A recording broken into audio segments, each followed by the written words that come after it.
and today we're going to be going over some of the buff changes that are going to be coming to Season 5 Conquest. Now, I know we're not in Conquest, and you know, this is just basic jungle practice, but what I'm going to do is kind of show you what the buffs look like now and how they operate and what they reward and go over that, and then show you pictures of the new camps and some of the new features coming into Conquest, and then I'll show you some of the new buffs and stuff like that. What we're going to do is just take a look at all the buffs. You can see here, all of them generally go by the same theme of being a Cyclops. So in fact, let's just head over and show you the other ones real quick. Take a little shortcut since you're Thanatos. You got Cyclops there, Cyclops here. They're just all the Cyclops. Obviously, they're a little bit different. The speed buff, it has more of a thief bandit type theme to them, whereas the mana buff has more of a mage type theme. And it just usually goes with the role. So excuse me, purple buff looking a little more tanky for the tanks, red buff being kind of just bruisers, warriors, stuff like that, because they are the damage buff. But generally you can just look at it and see they're all the Cyclops things.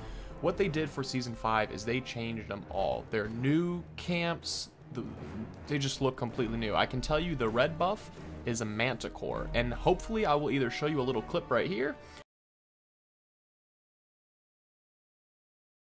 or insert the link in the description. So if you didn't see a video pop up or a photo of the Manticore, be sure to check the description because someone did put a 6-second clip up of it. And it's just cool that they have Manticore in Smite to be able to actually have that as the red buff.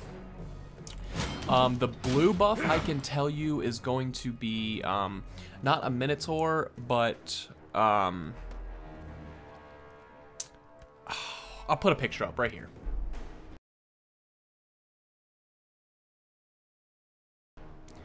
That's basically what it's going to be. It's not a Minotaur, but like the smaller version, the goat, half human. I can never think of what they're called, but you guys know what that is.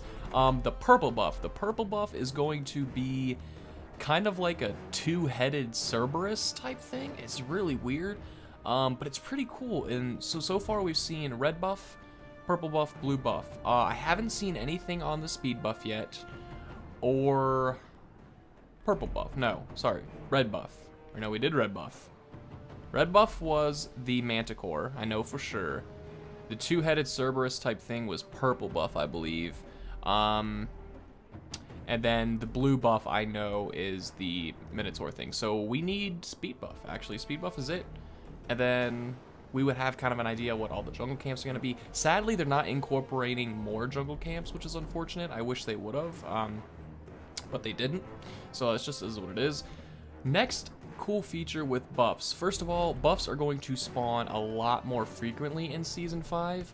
And the reason they're doing that is they want to eliminate early invades being super crucial. Like if you get invaded speed mana camp early in the solo lane, you're kind of just falling apart. You have to sit there under lane and get beaten up. If you're the jungler, you have to just not contest jungle camps because you're going to just be getting killed.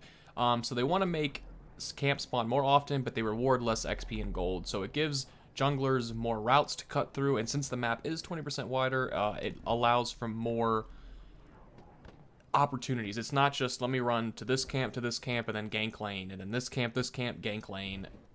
You're gonna be able to, you're gonna have to be on your heads, your toes, like every single second to know which camp to go to, when to gank and when not to gank, and stuff like that. The final feature that is interesting with the camps, and this is going to help big time for ranked duel, I feel like. I mean, it's going to help in general, but ranked duel specifically, I think. I want you to look at how slow the buff drops. And I know some people are already like, yes, please tell me they changed it. They did. Watch how slow this drops.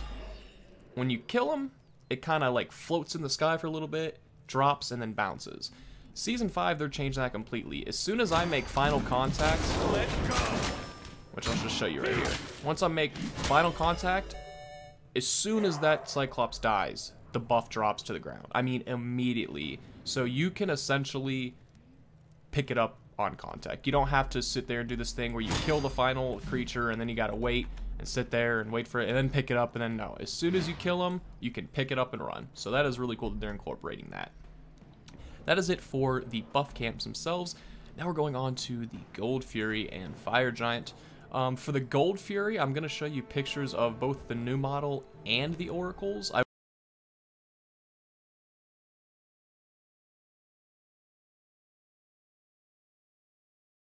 We'll add one thing.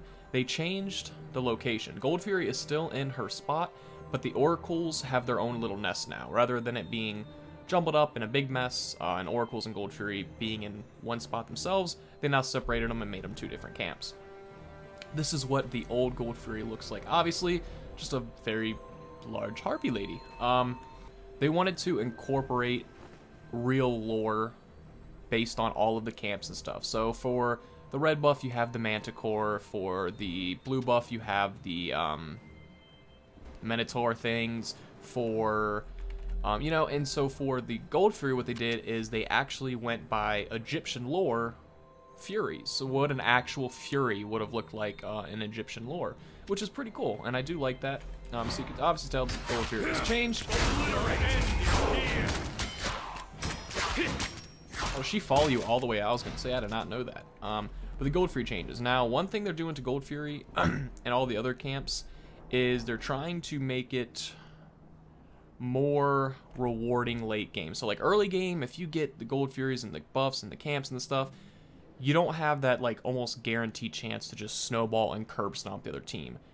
Now, if you get those things later game, oh yeah, they reward you a lot more come late game. They're trying to really balance that aspect out. The final thing we're going to be looking at is the Fire Giant. Give you a look at what he looks like here. Actually, I haven't even... Me looking at this old model, I like the old model better. I'll have to see like the new model actually in game. But right now what I'm looking at, this one looks pretty cool. I'll show you a picture of the new model right now, of course.